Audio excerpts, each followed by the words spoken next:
আসসালামু আলাইকুম প্রিয় দর্শক, আপনারা সবাই টসটসে লাল কালারের বা হলুদ কালারের রামবুটানের সাথে পরিচিত, কিন্তু রামবুটান কাঁচা অবস্থায় কেমন থাকে সেটি আপনাদের দেখানোর জন্য আজকে রামবুটানের গাছের নিচে আমি দাঁড়িয়ে আছি। এই দেখুন কাঁচা অবস্থায় রামবুটান কেমন হয়।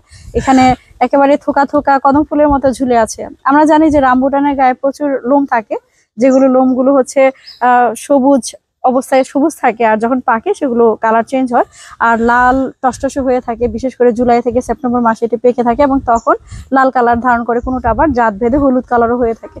আর আমি যে গাছটার নিচে আছি এখানে দেখতে পাচ্ছেন কাঁচা রামবুটান ঝুলছে। আর এই রামবুটান যখন পাকবে তখন খুবই সুস্বাদু হয়। বিশেষ করে বলা হয়ে থাকে যে লিচুর ভিতরে যেমন সাদা শ্বাস থাকে ঠিক তেমনই হয়ে থাকে এবং তেমনই সুস্বাদু হয়ে থাকে।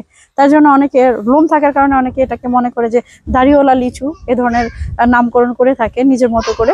তো এই রামবুটানের চারা আপনি কিন্তু লাগাতে পারেন। বিশেষ করে হচ্ছে আমরা জানি যে পাহাড়ি এলাকায় এটি খুবই প্রযোজ্য। পাহাড়ি এলাকা ছাড়াও আমাদের সারা বাংলাদেশে কিন্তু উত্তম পরিচর্যা বা ভালো মাটি পেলে রামবুটান চাষ করা যাবে। কেননা এই যে গাছটি দেখতে পাচ্ছেন বা এখানে যে গাছটি রয়েছে সেটি একটি সমতল ভূমিতে রয়েছে এবং এখানের যে আপনার মাটির যে অবস্থা, হ্যাঁ আমরা জানি যে মাটির যে দোআঁশ মাটি বা এঁটেল দোআঁশ মাটি হলে ভালো হয় এবং মাটির পিএইচ লেভেলটা যদি একটু কম থাকে বা অম্লীয় থাকে সেক্ষেত্রে রামবুটান চাষের জন্য উপযোগিতা পাওয়া যায়। যেমন এই রামবুটান চাষের জন্য 4.5 থেকে 6.5 পর্যন্ত মাটির পিএইচ থাকা জরুরি। তো আপনিও চাষ করতে পারেন এবং সবচেয়ে বলে রাখা ভালো যে রামবুটান কিন্তু বীজ থেকে হয় এবং আপনি কাটিং এর চারা বা কলমের চারাও আপনি রোপণ করতে পারেন।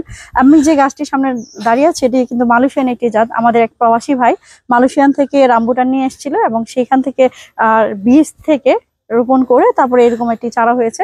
তো বীজ থেকে সরাসরি যখন আমরা চারা পাই তখন একটু সময় লাগে, যেমন 6 বছর পরের ফল আসছে।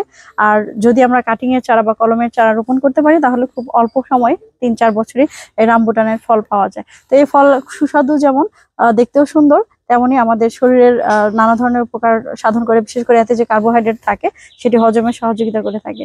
তো ধন্যবাদ সবাইকে।